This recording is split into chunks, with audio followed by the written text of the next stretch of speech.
beautiful America.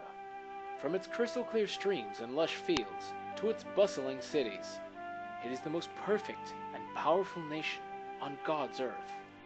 But being this great and this perfect comes at a heavy cost. Recent polls show that 70% of the rest of the world resent our way of life.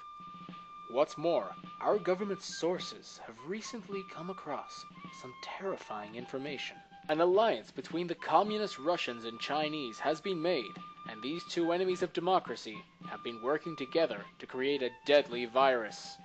Known only as the Omega strain, once introduced into a human being, this virus not only kills, but brings its victims back to life in the form of a mindless, reanimated corpse.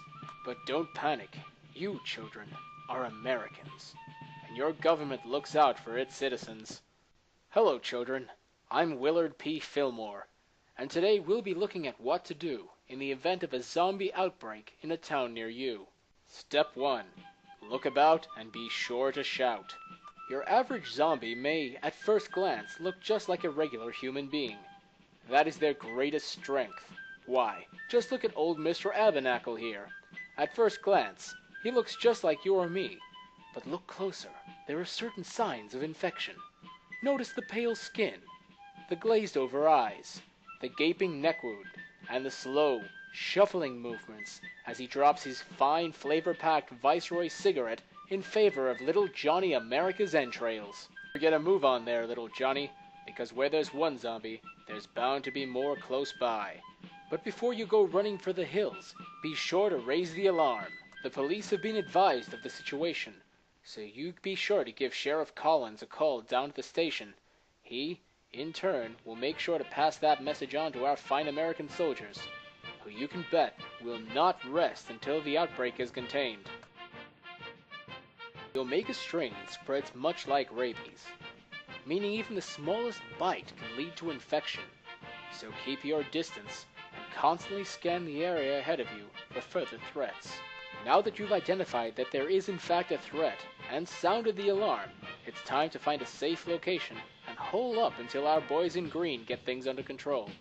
But in the presence of an ever-growing horde of the damned, where could it possibly be safe? Step 2. Don't despair, prepare! Scientists theorize that within hours the effects of the Omega strain will be so far out of control that the streets will literally be swarming with the living dead.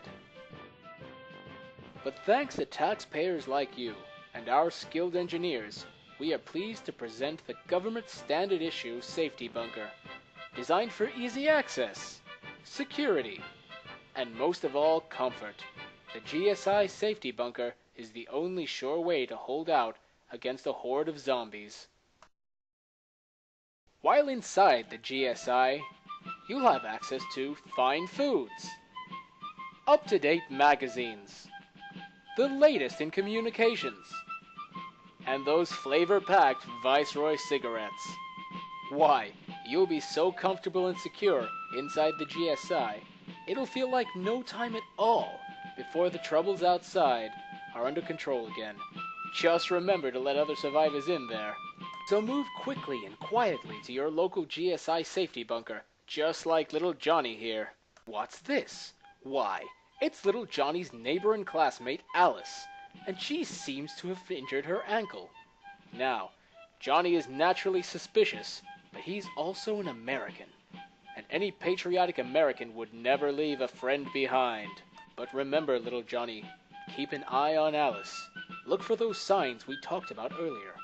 If Alice should take a turn for the worse, you have to be prepared to do what needs to be done. Handy books dealing with people carrying the Omega strain can be found inside any GSI security bunker, as well as the tools required to carry out the procedures detailed therein. Step 3. Flight over fight. Though it is strongly advised that survivors head directly to a GSI security bunker, it is more than likely you'll meet your fair share of walking corpses along the way. Now, I know what you're thinking, Johnny. You're thinking, but gee, Mr. Fillmore, I'm only in the 4th grade. How could I possibly fight against a grown-up, even if he is a mindless corpse? It is advised that you don't try and take on any of the infected and flee around them. But if you're cornered, and you may very well be, you will have to fight back. Now, don't you fret, little Johnny. Your government has your back.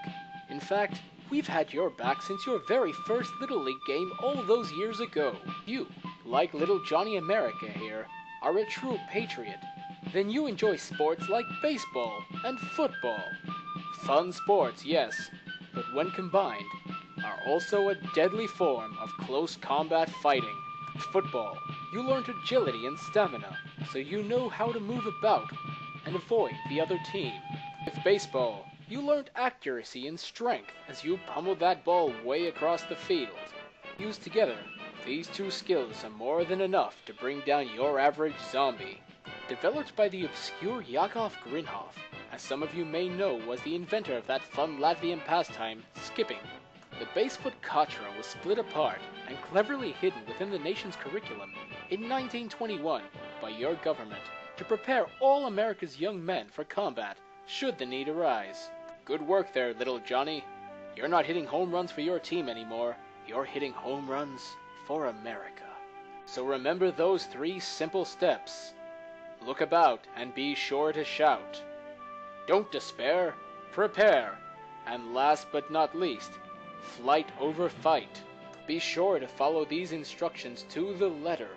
Be sure to use common sense before jumping into any potentially dangerous situations.